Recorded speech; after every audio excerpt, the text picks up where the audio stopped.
Welcome to Home Team Advantage. This is Mike Egan. I'm Gary Giambetti, and we're going to try to enlighten you with our knowledge of sports, which we try to do every week.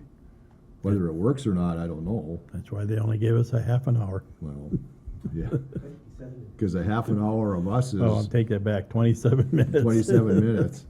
Yeah, and that's probably more than enough for most people to handle. So, Well, like you said, we have faces for radio.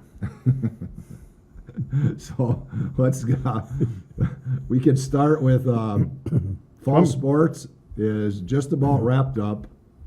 We have one swimmer and one diver going to the state meet, which actually starts today with the diving preliminaries, and that diver is Sylvie Wetzel, senior, and last year she missed the state by one place, placed fifth in forego, and then this year she placed fourth at the section. So she's getting the opportunity to compete at state. I wrote my story today. It was about her actually breaking through last year in alpine skiing, where she made it to the state meet. And I did ask her that question, and she said 100% that helped her. Nice. Helped her in diving this year. So congratulations to Sylvie. And then tomorrow is the swimming prelims.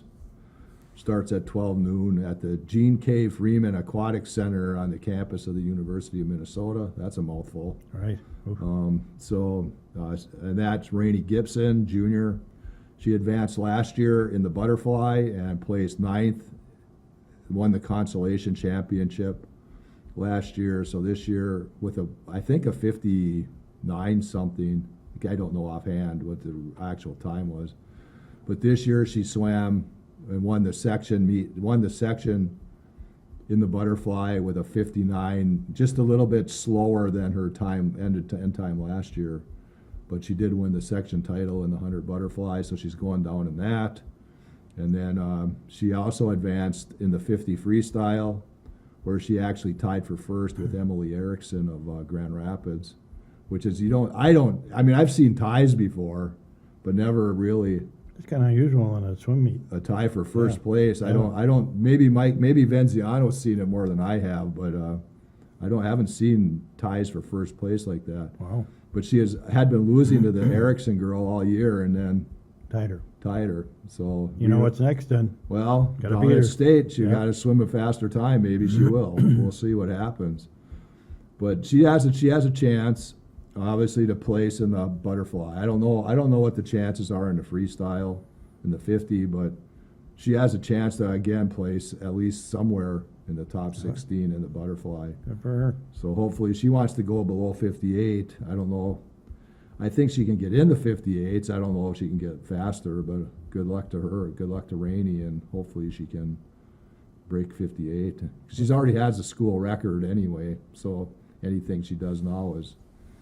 Well, for you and I to do a 58, we'd be probably about halfway through the pool, right? Yeah, that would be the first length of the 4-length race. Yeah, you know what? It's all underwater by then. Yeah, maybe the lifeguard would be jumping in the pool. Right. But it's. I asked about, because the butterfly and the freestyle are so different. Mm-hmm. But the one thing they have in common is power, and you have to have a lot of power to do the 50 free, and you have to have a lot of power, obviously, to do the butterfly. So they're two. Even though the strokes are way different, it's two pretty much similar. I guess attributes to it. Got to be really coordinated to do that butterfly. Oh, Get all parts yeah. going in the right direction. I couldn't even, when I was in high school, I couldn't even do the breaststroke. Mainly because I couldn't see when they were teaching it, because I had glasses and I had to take my glasses off, and then I couldn't see anything. Is that in swim class or that in? That was in swim Okay. class. Swim class. And that's the one topic we could really get into on this show, but we'll avoid that one right now. Maybe when we really have nothing to talk about. Well, we might as well start now. And then, so the finals, if any of the area swimmers, I know Mesabi East and both Rock Ridge and Mesabi East had swimmers advance to state. The finals, if anyone makes it, are on Saturday at noon. So I go back to the diving, that's got to be pretty unique for someone from Hibbing to, I mean, it's been quite a few years since we've had somebody, right? I know the boys did it one time. No, Sarah Murfeld does an excellent job with the divers, both the boys and the girls. Last year they advanced one, but she ended up getting hurt before state, so she couldn't go. Okay. You remember that one? Yep. I think we were talking about Yep. that last year. No, they've had some really good divers. The boys have had specifically some good ones. You know, like Tyler Fosso last year, Right. And then Cole Hughes was another one. Off the top of my head, I mean, I can't remember all of them. Oh, And Fossil you- did really well last year. Well, he was the one who had the issues with, well, how do you want to say it? With confidence, he couldn't do his dives Oh, okay. during the middle of the year, and then all of a sudden he got everything Light back switch at the came end on, of the yeah. year. The light switch came on, and he ended up advancing to state, Good. which was very amazing for the trouble he was going through during the middle of the year. So, Didn't they make a baseball movie about that? Where the guy lost confidence in his play and, well, like Chuck Knobloch well, that too. But couldn't throw the ball at That's first it. base. Yeah. And he was playing second. Yeah. Yeah, it's not like he had to throw across Yeah. the diamond. No, this is back in the 60s. They made a movie about a young kid that was before your I don't know, time. maybe Billy Bean, he had problems being a superstar player coming out of college and stuff, and then he turned into A GM. GM, and he hasn't done too bad a job. I mean, he No. started Moneyball, I guess, is his claim to fame at Yep. this point. I don't know how well it's worked for him, but he got some success. Yep. But when it comes to baseball, you have to do the little things right to get things done. So back to the high school. Football state they're having their semifinals today, I think tomorrow and Saturday, all at the U.S. Bank Stadium. Right. Almost blanked out on that one. Mountain Iron Beulah plays today against Hills Beaver Creek, I believe. Okay. I'm not sure what time. I think it's in the afternoon. So there might be there could be something in our paper tomorrow morning about that. I know my reporter or the reporter we have is going down there to cover it. So good luck to them. And otherwise, I think that really does it Yep. for the fall sports. Winter sports are starting. Girls hockey, you mentioned earlier. Oh, no, you didn't. You looked. Yeah, Okay. the disembodied voice looked, Yes. looked it up for us They're going to start their season tomorrow. tomorrow. And they play South St. Paul, which has the coach there has Hibbing ties, I believe. So they always Yep. get together, and they play, and then we go down to the Kaposia Classic, which is run by South St. Paul Correct. before the New Year. It's a great tournament to play in. I don't know a thing about the team yet. I haven't been to practice. I haven't talked to the coach. I'll probably go there and do some previews on the games.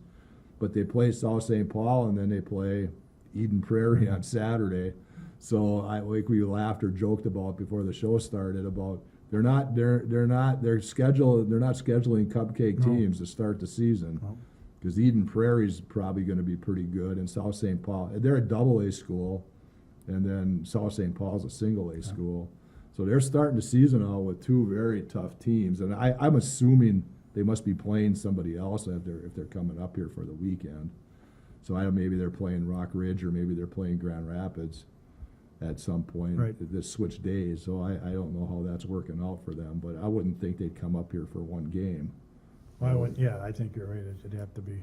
I'm sure maybe they have one game in the afternoon, one game in the evening. and- Yeah. Well, the Saturday game, what did you say, is at 2? 2:00, yeah. 2 o'clock, and the tomorrow's game is at 7. So, So they'll switch off whatever schools they're playing. I can check on that, but that's another story we could probably go into today too.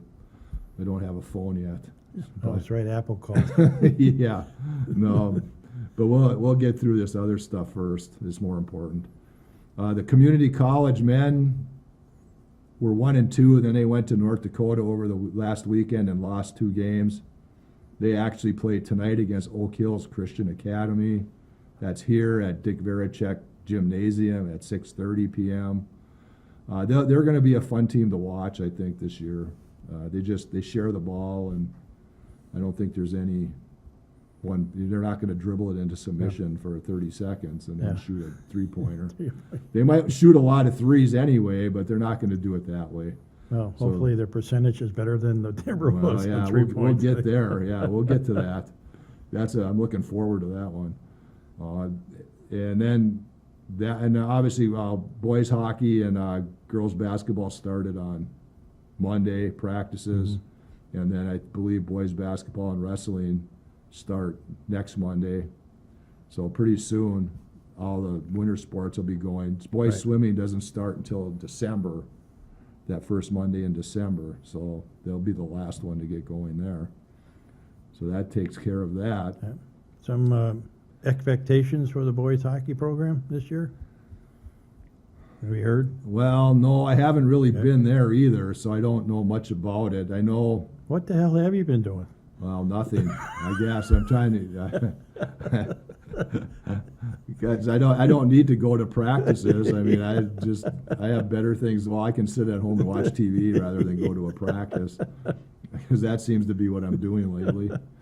But well, you know, one of their young defensemen broke his leg, You're right. so he's out. Hopefully, he comes back into late December. I don't know the timetable. Yep. I don't want to say that he's going to come back in late December and then have it be maybe January, January. but hopefully he does get back this year, because it would be a shame if he missed a whole lot of time. I mean, Yeah, boys basketball, it sounds like they're going to be competitive. they this year? should be competitive. I think if they're at 500 or better, that'll be a good Yep. year. No blowouts. No, yeah, as long as they keep games tight, you know, new coach, a lot of young players. I know there's some seniors and some juniors, but a lot of their guys are, well, their tallest guy's a sophomore, and Ray Brow should be. I hate to say it because I want to put pressure on him, but he should be pretty good. Yeah, well, he's got the height. And, Yeah, if he stays under the basket or around the basket, he's going to get a lot of offensive rebounds and a lot of putbacks. Good. So hopefully that comes to fruition there. They're going to need some outside shooters though, and somebody who can actually handle the ball and bring it up the court and break the press. Because if they can break the press, yeah, they'll have a great year if they can do that. They just can't get stuck in that rut where the pressure is going to get to them. And, I guess I kind of don't agree with the, give one kid the ball and have him break the press. I mean, Well, back in the old days, it's a team, yeah, I know. it's a team. I mean, you had it set up. You had a play set up to break the press, and 9 times out of 10, it worked. I mean, it worked well. As long as you don't panic, Right. you always get the ball to, I mean, now we're getting basketball 101, I guess, but get the ball to the middle of the court and then have one of your wings break up the Yeah. court on the sideline and get him the ball, and Yeah. then you're down with you got an odd man rush, if you want to call it that, and I know that's what they do in hockey, but even in basketball, you go down 3-on-2, you're bound to get an easy layup and then the press comes off. Well, back in the day when I played, it was still a round ball. But when we had to break the press, our center would bring the ball up Oh, because he was so tall. That Terry was about 6'8", that he could have a real good visual of the floor. And all those little guys were supposed to, run around and set pick, do things like that, and he hit you. But yeah, this to put the pressure on one kid to bring the ball, unless he's a Pete Maravich or somebody like that, it's tough. yeah, I know. And they have that kid, I think. I'm not telling Kyle how to run his team, but he has, Adam Reckmeyer, Yeah, he's a tall kid. If he's running that point to get the ball, when they get the ball in bounds, he's got the height and he's Right. got the reach where he can keep the ball out of harm's way. And then it's 2 passes and it's done. Yep. And that's all it is. You can't make it any more complicated than that. yeah. So hopefully that pans out for them. And don't worry about 10 seconds, because 10 seconds is a long time on a basketball court. That's right. And even if you get some, big deal. Yeah. I mean, you shake it off, you play defense, you get the ball back, and then Yep. take it down the court. But yeah, they should be competitive this year. Girls basketball, I don't know yet. I haven't seen them either, so I don't know how that's going to go. Wrestling, I know there's some girls going out, and I know there's some. I hope they get enough girls where they have some actual meets in town. It would be nice to Yeah. watch the girls wrestle in town. The boys, I don't think they have a whole lot of home meets again this year, so I don't know how often I'm gonna see them. So, and I haven't. Obviously, Ian Larrabee will lead that way there, so they have a very good, whether he's at heavyweight or wherever he is. Coach Anderson, Coach Wojciechowski again this year. They have a couple of kids, like you said. Larrabee will be back. You know, the And rest some of- younger kids that did well last Yep. year that now are a year older and stronger and wiser, and so hopefully they break through a little bit. As alpine skiing, I don't know anything about that. I mean, I know, well, Sylvia will obviously be one of the girls, and Yep. hopefully she can get to state again. Jake Wally will be one of the boys, and he just came off a successful cross country year, so hopefully he can carry that over. Otherwise, I don't know too much about it. A lot of dry land training with those guys now. With There's that, no yeah. snow. They might have already started too. I'm not sure if they Yep. started last week or if they start this week, but they usually start pretty early with that. So that pretty much takes care of that. Getting into the professional ranks. Well, one thing you forgot, and we were going to talk to our AD about it. Why can't they have those district games in Oh. Hibbing? Yeah, that was because they had the Cherry Mountain Iron Buell football game was played at Mesabi East High School. Right. And not that it's not a good field, it's a very nice facility over there. But you have a nice facility here Yep. that could have hosted that game.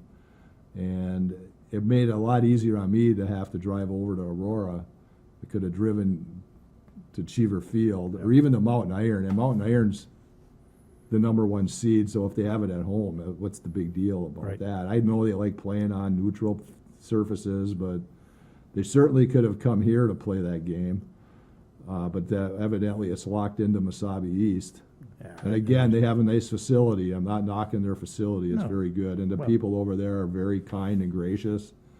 And it's fun going over there, but it's, Well, you sure covered your bases on that one. well, thank you. No, and I mean it. I mean, I'm not joking. I mean, they do. Oh, I know you are, but it's still, it just, when you think about it, wouldn't it be easier just to come over to Hibbing and play if you're Mountain Iron and Cherry? Well, it's a lot closer, I believe. It's a lot easier on the fans, a Yeah. lot closer for the fans to come here. And like you said, I think we have one of the, and yes, I've been to Mesabi East and they do have a very nice facility, but so does Hibbing, so why not take advantage of it? Take advantage of it. And then in the state quarterfinals, They go to Rapids. Mountain Iron went and played in Grand Rapids, and they also had a game at Rock Ridge. 2 teams from, I think, central Minnesota Yeah. came up here, which is fine. There's nothing wrong with that. But now we have this facility, so why can't we get Yeah. a state quarterfinal game? I don't care if it's from teams here or if it's from teams around the state. That'd be fun to go to one night to watch that. And again, to me, it goes back to hockey used to be played 1 year in Duluth, 1 year in Hibbing.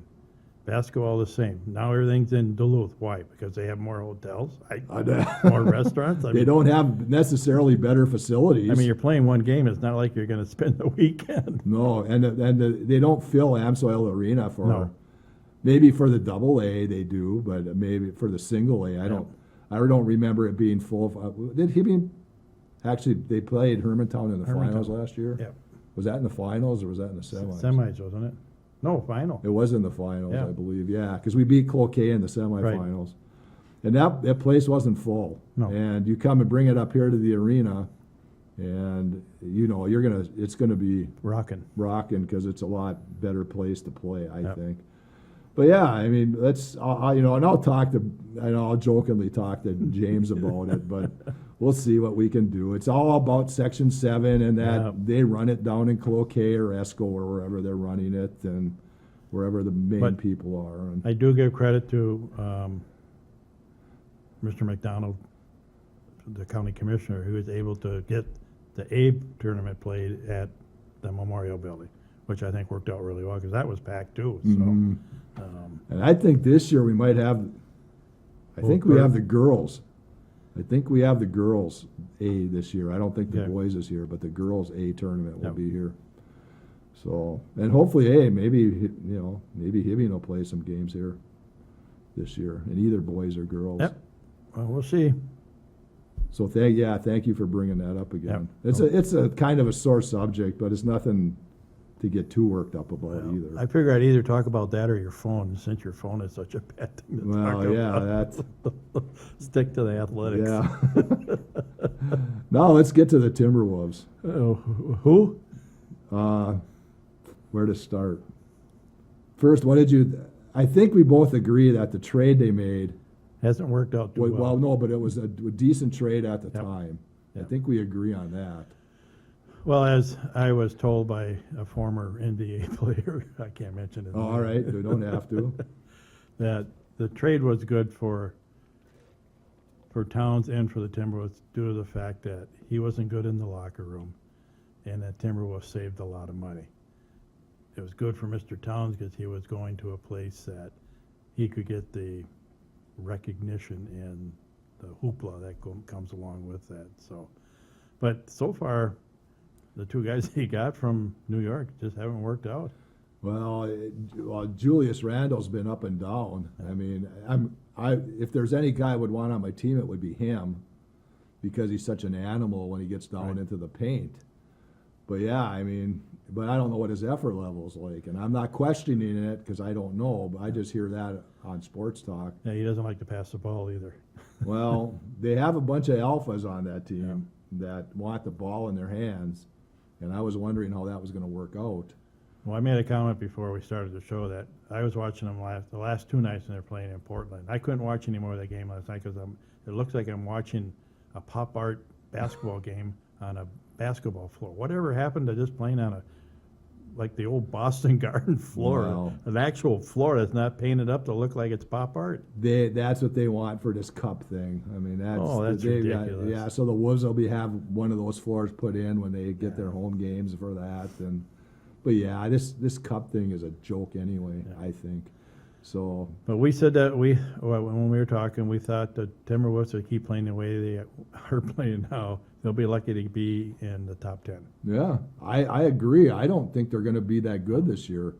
It's not going to be Western Conference Finals. That's not a shoe-in because Well, look at San Antonio has improved. Clippers have improved. Lakers, well, yeah, they're the Lakers. Yeah. Who knows how far LeBron carries them will be as far as they go. Yep. Chet Holmgren, though, broke his pelvis. So I don't know. He'll be out for at least 3 or 4 months right now, and that's just to reevaluate him. Yep. Reevaluate him at the time, and then who knows? He could be out longer. So Oklahoma City took a big hit there. But the other thing we talked about too, Gary, was they were 6 for 26 Oh, on shooting three-pointers. pointer. After Anthony Edwards makes 9 out of 20 just by himself in that Yep. one game against Portland. Yeah. And now, and they turn the ball over 20 to 25 times a game, and a lot of them are. And Chris Finch is getting frustrated with that. I heard him on the K-Fan yesterday talking about that. He's getting frustrated with it, and a lot of them are unforced errors, which they're trying to force plays, force the ball into somebody, and they're just throwing the ball away too much. Cut that down to 10 turnovers a game, which gives you 15 more possessions, Right. and you're bound to score on 40 or 50% of those Well, possessions. it's 15 less possessions for the other team too. Yeah, it is. Less chance they have to score. And then you have something, but until they cut down on the turnovers, I mean, they look like a high school team at times. I'm sorry to say that, but Well, they were talking about, it's going to take a few games for them to get to know each other and how each other one plays, and they're professionals, for God's sakes. You're getting paid millions of dollars to play the game. Play the game, like you said. It's like watching a high school team that it just, Well, it's I know. very and- frustrating. And that's maybe taking it too far, but. Okay, I'll but go that's what it junior looks- college. That's what it looks like. I mean, I don't know how professionals turn the ball. You know, the offensive fouls are turnovers when Rudy sets an illegal screen. Why? Why are you sticking your hip out? Because he's too lazy to move his ass to Well, get out and do evidently. it. I don't know. I mean, you shouldn't even get a illegal screen foul called on you because you know how to screen. Right. Move the So- feet. Yeah. So, yeah, I don't know. Maybe I'll write a column on that. That's easy for us to sit here and say, right? Because we're such good Yeah, basketball well, players. yeah. Anthony Edwards has more talent in his little finger, or tip of his little finger, than I have in my entire lifetime. Yeah, well, so, he's got more money in his wallet too. yeah, that's Not another much, thing. but more. How about the Vikings? Sam Darnold starting to throw too many Yeah, interceptions. he's thrown more interceptions than he has completions. Well, I know he's got 10. He has 17 touchdown passes, which is good, but he has 10 interceptions. Yeah, if he And- doesn't pick it up, they're gonna have to do something. Well, I know, but they're 7-2. I mean, so Yeah. if you want to look at it that way, he's throwing 10 interceptions and they're still 7-2. But you only get 4 field goals in your last game against Jacksonville. You got over 500 yards in offense, and you got 12 points. 12. What's that tell you? Well, they aren't Against a getting it in team the they end should zone. have beat by 40 points. And you know the one interception was tipped. I get it. That's not a good thing. The second interception wasn't an interception because the guy dropped the ball in the end Yep. zone. How the refs can't see that is beyond me. And the third one though was just bad. I Yep. mean, he threw it right to the Jacksonville guy, just like he threw it another one in one other game right to a defensive guy. Yeah, all in the end zone or in the red yeah, zone. right in the red zone. So that's why they're not getting their touchdowns. Let's go wild. Yeah, well, That's they're better than expected, so that's a good thing. We Continue don't have to that. rag on them. Right. But we've come to the end of another show. For Mike Egan, I'm Gary Gimbetti. We'll see you again on Home Team Advantage.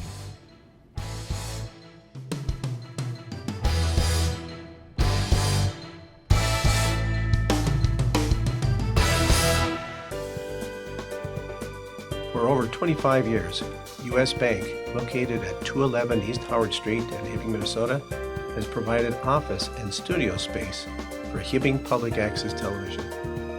We are thankful for their ongoing support.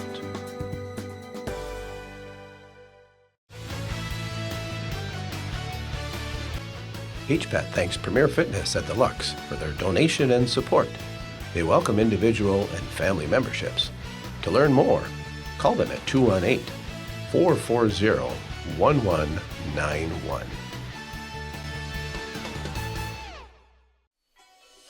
Up North Lettering specializes in embroidery and heat vinyl press applications, along with patches and letter jackets.